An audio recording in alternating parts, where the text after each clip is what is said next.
Bonjour Pierre, nous sommes heureux de te recevoir aujourd'hui sur Évangile 21. Tu viens nous parler d'un nouveau projet, mais peut-être juste avant, est-ce que tu pourrais te présenter? Oui, volontiers, Jean-Jacques. En fait, je suis marié avec Heidi et nous avons 4 enfants aujourd'hui adultes et je travaille depuis une trentaine d'années avec l'Institut biblique de Genève, dont j'ai aussi été directeur pendant 14 ans. Et actuellement, je m'occupe de la filière mission transculturelle. J'ai aussi été avec Mike Evans, cofondateur d'Évangile 21, et dans ce cadre, je m'occupe plus particulièrement du développement en Afrique francophone. Alors ça tombe bien que tu parles d'Afrique francophone parce que justement, le projet dont tu veux nous parler a un lien très fort avec ce continent. Comment ce projet est né? Pourquoi avoir choisi ce nom de Didasco? Qu'est-ce qu'il signifie? Alors, didasco, c'est un verbe grec qui signifie enseigner. Je l'ai choisi pour mettre l'accent sur le cœur de mon futur ministère, à savoir l'enseignement. Et Afrique, tout simplement, parce que c'est la zone où j'aimerais intervenir principalement, puisque c'est l'endroit que je connais le mieux et où je me rends depuis une trentaine d'années, à savoir l'Afrique francophone. Encore finalement, en fait, c'est ton parcours à l'Institut et au travers d'Évangile 21 qui t'a conduit un peu naturellement vers ce ministère de Didasco. Oui, c'est en partie ce qui m'a conduit à ce ministère, parce qu'en fait, tout a commencé en 1990 ou 90, lorsque j'ai passé une année en République démocratique du Congo, qui s'appelait à l'époque le Zaïre.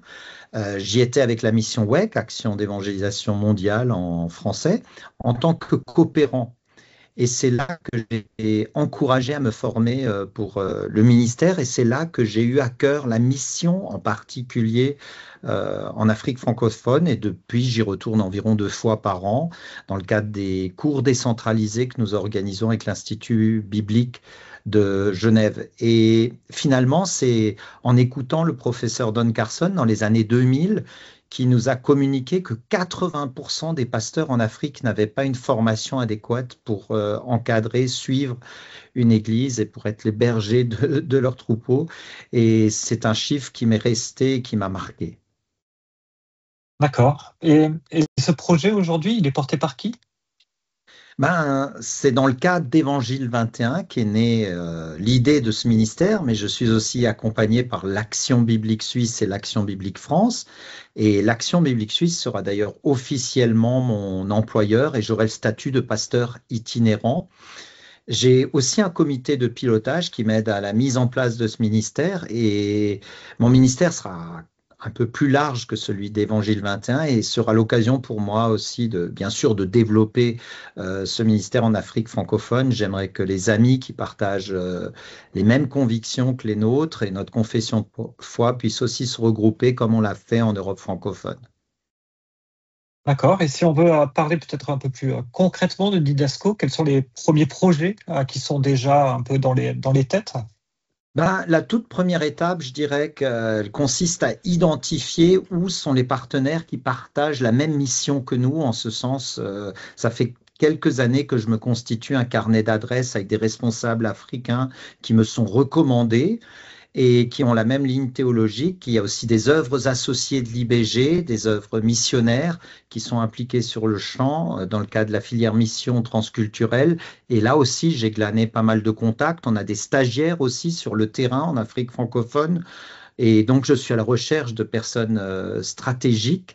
C'est des personnes que je vais contacter. Et une des valeurs, c'est de se tenir à l'écoute de ces personnes, comme Conrad Bewe nous l'avait bien dit lors de notre dernière conférence Évangile 21.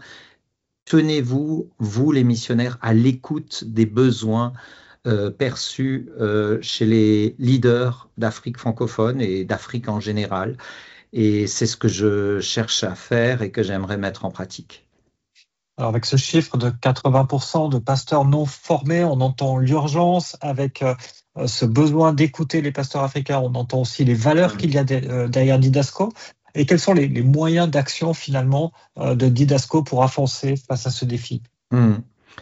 L'idée concrètement, c'est de proposer des formations bibliques de 2 à 4 cours répartis sur quelques jours, mais ça peut aller jusqu'à 2 semaines, hein, mais ça dépendra de la demande, hein, on veut se tenir à l'écoute. On proposera aussi des ressources écrites et audio en français pour les pasteurs et les responsables d'assemblée. Et là, on est en relation avec des maisons d'édition francophones.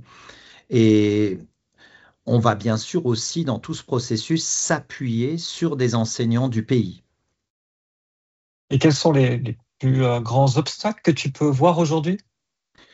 En fait, j'en vois plusieurs, Jean-Jacques. Le premier, c'est l'instabilité politique et sociale dans plusieurs de ces pays, des conflits armés, et tout cela génère un climat d'insécurité. Certaines régions sont aujourd'hui devenues difficiles d'accès, voire inaccessibles.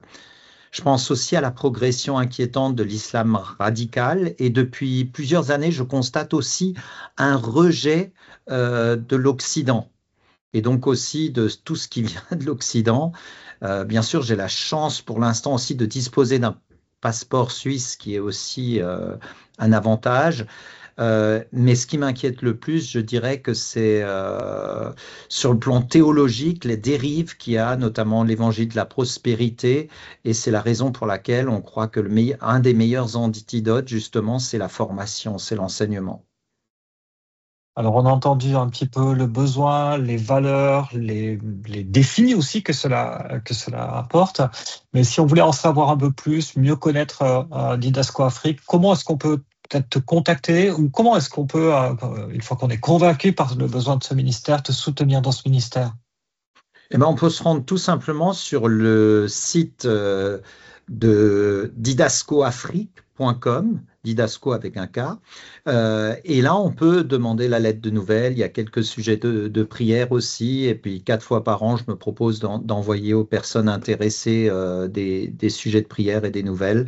Et il y a aussi possibilité via le site, pour ceux qui le souhaitent, de soutenir financièrement ce projet.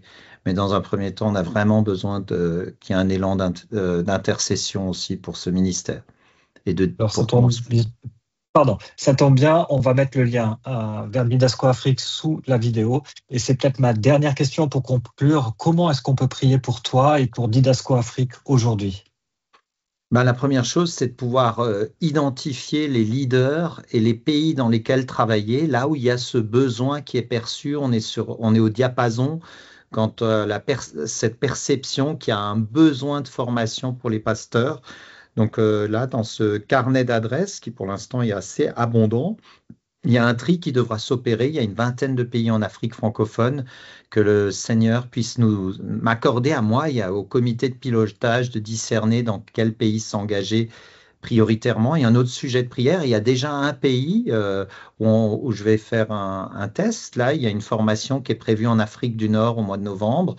Et donc, on peut prier pour ça. Et puis, je prie aussi pour trouver des enseignants dans ces pays qui vont émerger de cette enquête et dans lesquels je vais pouvoir trouver des enseignants avec lesquels collaborer. Merci beaucoup, Pierre. À Évangile 21, on se réjouit vraiment de ce nouveau projet. Et puis, on aura peut-être l'occasion de te voir, de te rencontrer. Tu seras au prochain congrès d'Évangile 21 en mai à Genève et ce sera l'occasion d'échanger aussi autour de la mission et de Didasco Afrique. À très bientôt, Pierre, et merci pour ce temps que tu passes avec nous. Merci, Jean-Jacques.